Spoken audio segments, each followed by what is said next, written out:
Hello everyone, my name is Arhan. I'm the CEO and the Executive Coach of ABN FinSights Academy Australia. This video has been recorded as a part of ABN FinSights Academy micro running program. And today's knowledge bite is top resume writing tips for the professionals. In today's environment, in the COVID-19 situation, this topic is very relevant and very critical for the new professionals to update and to upgrade their top resume writing skills. Before moving further, I would like to introduce ABN FinSights Academy. ABN FinSights Academy acts as a learning and development academy for CFOs and senior financial executives around the globe, including Australia, UK, Canada, Middle East, and Singapore in particular. So, what is the resume is all about? To succeed in today's job market, you have to think of your resume as an advertisement target towards your future boss. Because the resume is the gateway to your dream job. So what are the top resume writing tips or skills? Number one, always start with good research. You should have done your homework before updating your resume. You should learn what resume is relevant in today's environment. Because the reason being, the resume differs from region to region. For example, in Australia, there's a different pattern of resume than the London or maybe in the Middle East. Number two, you should know your audience. Your resume is for your prospective audience. So who are your audience? You should know. Number three, why someone will pick up your resume?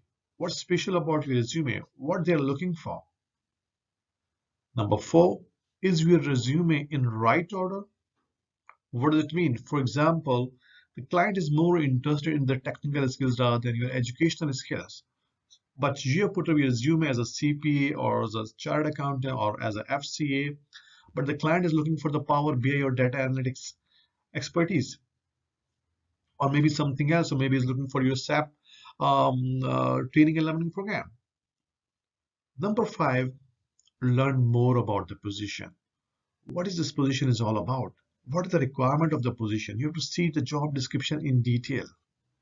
Number six, you should know your potential employer. It's a multinational company, it's a local group, what kind of industry, what they have, these specialties. This is what you need to know. Number seven, resume on your online job portal. For example, Seek, LinkedIn, Gulf Talent, eFinancial Career, your resume should be there. I can understand you can't make your resume available all the places, but the top online job portal, your resume should be there. Number five, write titles. What is the title of your job? What exactly you're doing? Because do you put the right title, your chances to get the interview call would be higher. Number nine, make use of keywords. Keywords matter.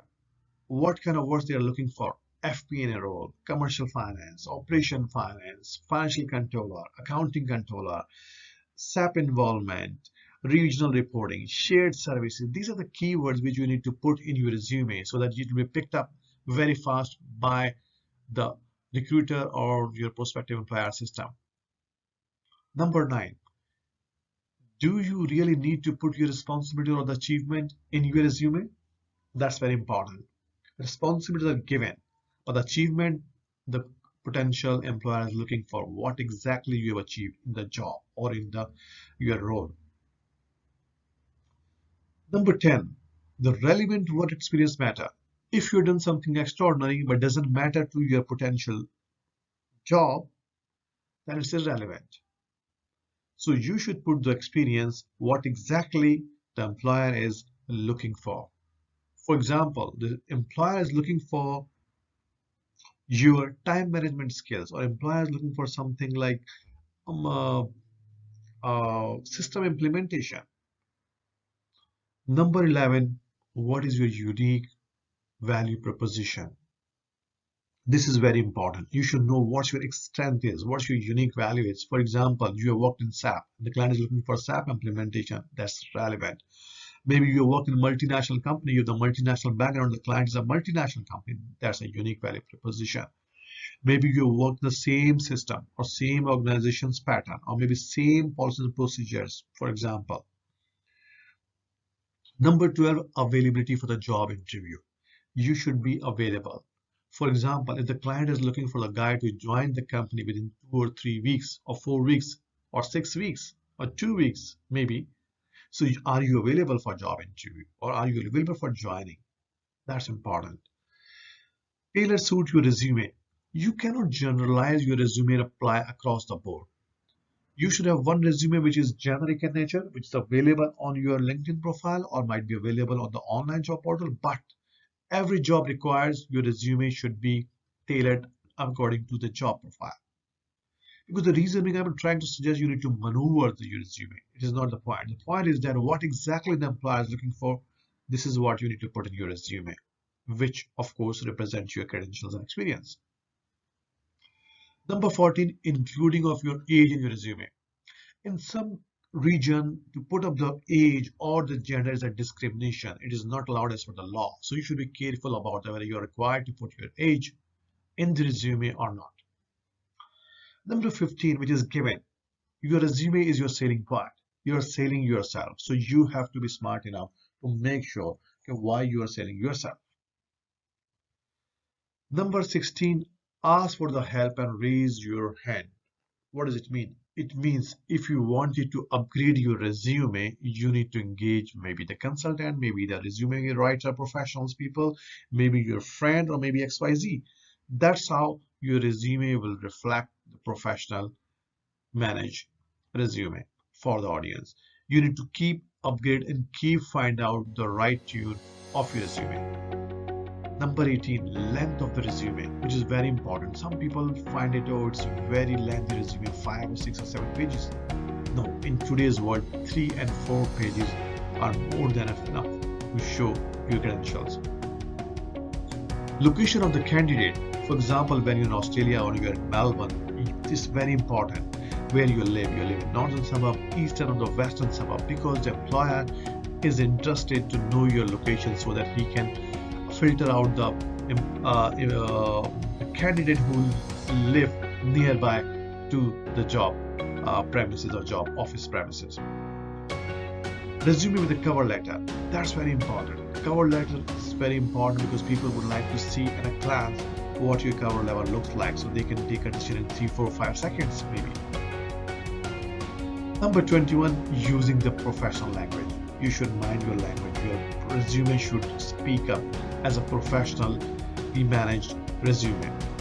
You should not supposed to use the jargon or something unprofessional language. Number 22, which is the last but not the least the point for the sake of this video, you should give an example of your strength and qualities. For example, what's your strength? Yes, I'm good in time management. So what do you do in the time management? Yes, for example, I do close my books of my second working of the month. Maybe you are good in team management. So how many people you reporting to you? Maybe 5, 6, or 7, 8.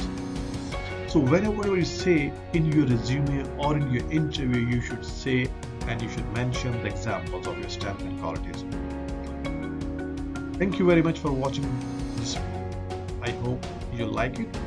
Here, before I sign up, I just want to recommend to please read the book of Andrea Clark, How to Stay Relevant and Confident in the Future of Work. It's a beautiful book. You will love to read that one. It mentions the present and future block to the skill, to the agile, and to the resilient. This is what Future Fit is all about. Thank you very much for watching this video. I hope you like it. Please visit our website www.avianfinsightsacademy.com.au for further insight. Thank you.